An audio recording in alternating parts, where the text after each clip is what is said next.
जय हिंद सर। जय हिंद बच्चों। इस समय आप लोग महामना इंस्टीट्यूट के यूट्यूब चैनल से जुड़े हुए हैं और इस चैनल में मैं आप सबका स्वागत करता हूं। आज हम लोग क्लास 11th मैथमेटिक्स हिंदी माध्यम एनसीईआरटी बुक के अध्याय 2 संबंध एवं फलन के प्रश्नावली 2.3 के क्वेश्चन नंबर 5 को देखने जा रहे हैं। क्वेश्चन नंबर 5 बहुत ही इजी है, बस थोड़ा सा दिमाग लगाना है, समझ में आ जाएगा। इसमें दिया हुआ है क्वेश्चन नंबर 5 में निम्नलिखित में से प्रत्येक फलन का परिसर ज्ञात कीजिए। याद रख रहे हैं, प्रांत ज्ञात करने के लिए नहीं कह रहा है, परिसर ज्ञात करने के लिए कह रहा है। तो अगर प्रांत कहता तो यक्ष का मान ज्ञात करते, लेकिन परिसर कह रहा है, इसका मतलब कि वाई का मान ज्ञात करना है। तो याद रखे रहिएगा, परिसर ज्ञात करने के लिए कह रहा है, यानी हमें वाई का मान ज्ञात करना होगा।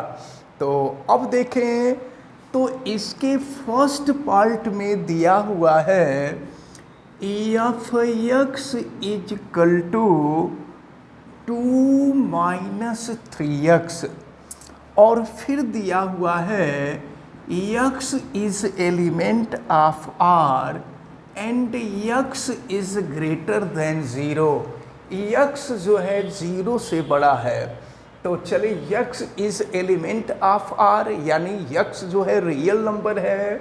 तो चले ध्यान पूर्वक देखें, हम लोगों को परिसर ज्ञात करना है। तो परिसर ज्ञात करने के लिए, और एक बात देखिए यहाँ पे कहा है कि यक्ष का मान 0 से बड़ा है, इसका मतलब ये हुआ कि यक्ष की वैल्यू पॉजिटिव होनी चाहिए। तो आपको पता है एफ एक्स की वैल्यू जो होती है वो वाई होती है। वाई इक्वल टू हो जाएगा 2 - 3x। अगर हम -3x को लेफ्ट साइड में लाएं तो 3x इक्वल टू हो जाएगा 2 - y, और यहाँ से यक्ष की वैल्यू हम निकालें तो ये 2 - y/3 हो जाएगा। अब देखिए, आपसे प्रश्न में दिया है कि यक्ष इज ग्रेटर देन 0, यक्ष का मान 0 से बड़ा होगा। तो यक्ष की वैल्यू है 2 - y/3 इज ग्रेटर देन 0। तो हम एक काम करते हैं, 3 का दोनों पक्षों में गुणा कर देते हैं। तो 3 का दोनों पक्षों में गुणा करेंगे तो 2 - y इज ग्रेटर देन 0 हो जाएगा। अब जो है, अगर दोनों पक्षों में हम y जोड़ दें तो 2 इज ग्रेटर देन y हो जाएगा। 2 इज ग्रेटर देन y, इसका मतलब y इज लेस देन 2, यानी y का जो भी मान होगा 2 से छोटा होगा। तो अब देखिए, y का जो भी मान होगा 2 से छोटा, यानी y का मान 2 से अधिक नहीं हो सकता। तो जब y का मान 2 से अधिक नहीं हो सकता, तो जो मान चेंजेबल नहीं होता है उसके लिए बड़े कोष्ठ का प्रयोग किया जाता है। तो y का मान 2 से छोटा होगा। तो अब 2 से छोटा क्या होगा? 2 से छोटा होगा तो 1 होगा, 0 होगा, -1 होगा, -2 होगा, -3 होगा, -4 होगा, -5, -6, -7, इस तरह से लेकर के -इनफाइनाइट तक हो जाएगा। तो ये हो जाएगा -इनफाइनाइट।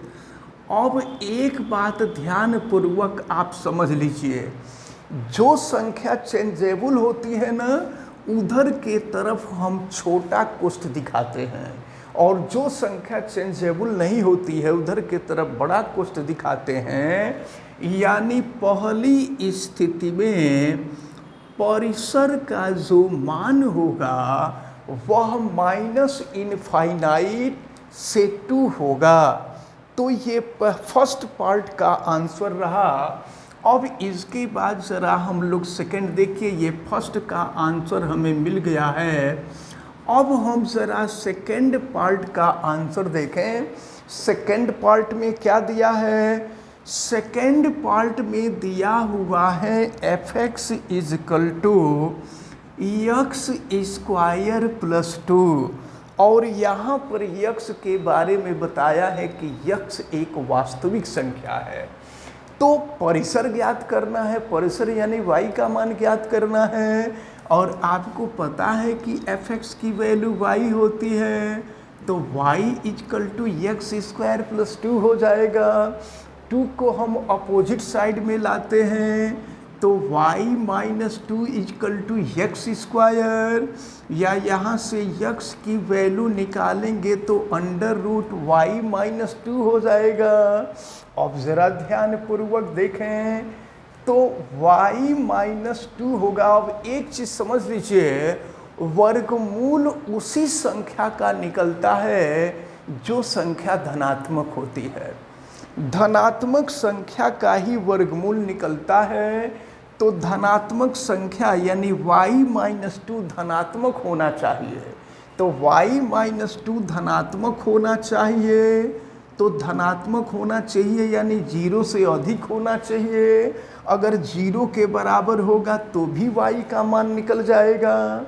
अगर 0 के बराबर होता, अगर y माइनस 2 0 के बराबर होता तो y की वैल्यू 2 हो जाती। लेकिन अब देखिए y माइनस 2 का मान 0 से अधिक कब होगा? जब y का मान, समझिए, y माइनस 2 का मान 0 से अधिक तब होगा जब y का मान 2 से अधिक हो, यानी y की वैल्यू 3 हो, 4 हो, 5 हो, 6 हो, 7 हो, 8 हो, 9 हो एंड सो ऑन, कहाँ तक? प्लस इनफाइनाइट तक हो जाए। तो प्लस इनफाइनाइट तक माने ऐसे समझ लीजिए कि जब 0 से हम ऋणात्मक संख्या के तरफ जाते हैं तो सबसे अंत में माइनस इनफाइनाइट मिलता है, और जब पॉजिटिव संख्या के तरफ चलते हैं तो अंत में प्लस इनफाइनाइट मिलता है। तो अब यह मान, यानी यहाँ हम परिसर नोट करने जा रहे हैं।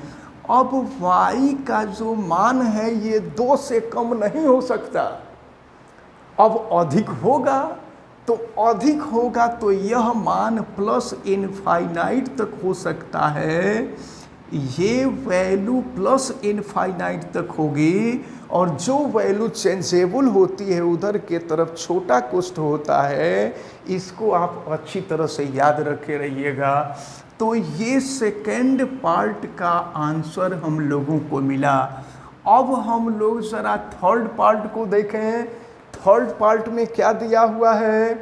थर्ड पार्ट में दिया हुआ है F X is equal to X, और यक्स के बारे में बताया है कि यक्स एक वास्तविक संख्या है। X is element of R. X वास्तविक संख्या है। तो ज़रा ध्यानपूर्वक देखें, एफ एक्स ही वाई होता है, और वाई का मतलब जो होता है परिसर होता है। एफ एक्स की वैल्यू वाई की वैल्यू यक्स हो गई। तो अगर यक्स वास्तविक संख्या है तो वाई भी वास्तविक संख्या हो जाएगी, और आपसे y का ही मान पूछ रहा है। तो इसके लिए परिसर जो होगा वो रियल नंबर हो जाएगा, वास्तविक संख्या हो जाएगा। तो इस प्रकार प्रश्नावली 2.3 का क्वेश्चन नंबर 5 कंप्लीट होता है, और 5 के साथ साथ प्रश्नावली 2.3 भी कंप्लीट होती है। इसके बाद नेक्स्ट वीडियो में हम लोग इसकी विविध प्रश्नावली को देखेंगे, और तब ये जा कर के दूसरा चैप्टर आपका समाप्त हो जाएगा। फिर हम लोग क्लास 11th मैथमेटिक्स का तीसरा चैप्टर शुरू करेंगे, जो त्रिकोणमिति यानी ट्रिग्नोमेट्री से संबंधित है। फिलहाल हमें उम्मीद है कि आज जितनी बातें आपको बताई गई हैं ये सारी बातें आपको समझ में आई होंगी। आप वीडियो को लाइक ज़रूर कीजिएगा, और अगर चैनल पे नए हैं तो चैनल को सब्सक्राइब भी कीजिएगा। चैनल सब्सक्राइब करने के लिए यूट्यूब पे महामना इंस्टीट्यूट को सर्च कीजिए, और रेड कलर के सब्सक्राइब सब्सक्राइब वाले बटन को क्लिक कर दीजिए, चैनल सब्सक्राइब हो जाएगा। इस वीडियो को मैक्सिमम स्टूडेंट तक शेयर करें ताकि मैक्सिमम स्टूडेंट इस इम्पॉर्टेंट टर्म को अच्छी तरह से समझ सकें। आप बेल आइकन को भी प्रेस कीजिए ताकि प्रतिदिन पढ़ने वाले वीडियो की सूचना आपको मिलती रहे। और अगर किसी प्रकार की कोई दिक्कत समझ में आती है तो आप हमें कमेंट करके ज़रूर बतावें। आप सभी लोगों का बहुत बहुत धन्यवाद। जय हिंद।